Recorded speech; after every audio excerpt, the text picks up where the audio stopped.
Entraînement des forces d'élite de la police israélienne. Elles ont mis au point une nouvelle tactique pour pouvoir opérer en mouvement à bord de motos. C'est un reportage signé Mathias Sinbar.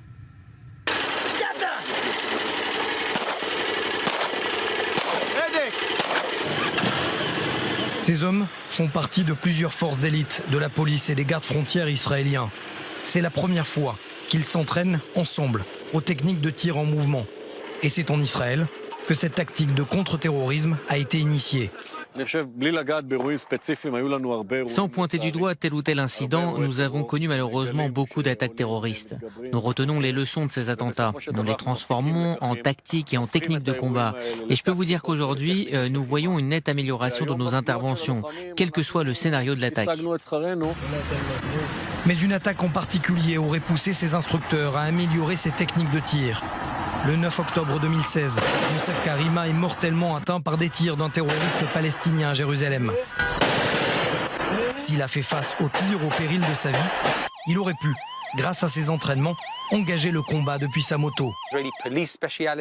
C'est une spécialité de la police israélienne. On parle de techniques qui ont été pensées, réalisées et appliquées sur le terrain par nos unités de contre-terrorisme qui ont appris et déjà connu toutes sortes de scénarios d'attaque afin de répondre le plus rapidement possible aux menaces.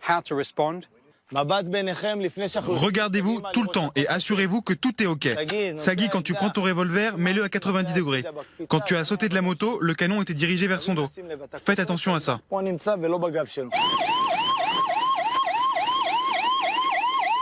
Le secret d'une mission réussie pour ces policiers, s'entraîner à tous les scénarios, dans toutes les situations, pour ne jamais être surpris.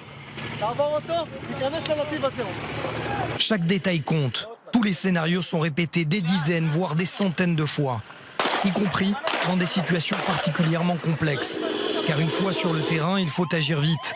Comme ici, le mois dernier, ces hommes neutralisent un semi-remorque au centre d'Israël.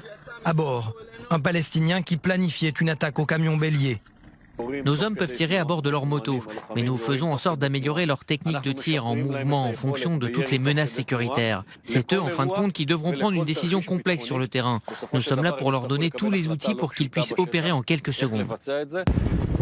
Et surtout, face à toutes les menaces, y compris des situations complexes comme des prises d'otages dans des bus. Alors que les attaques en milieu urbain sont aujourd'hui toujours plus meurtrières, ces unités motorisées de la police israélienne ont l'avantage d'être de manière constante les premiers sur la scène de l'attaque et donc de donner le plus rapidement l'assaut.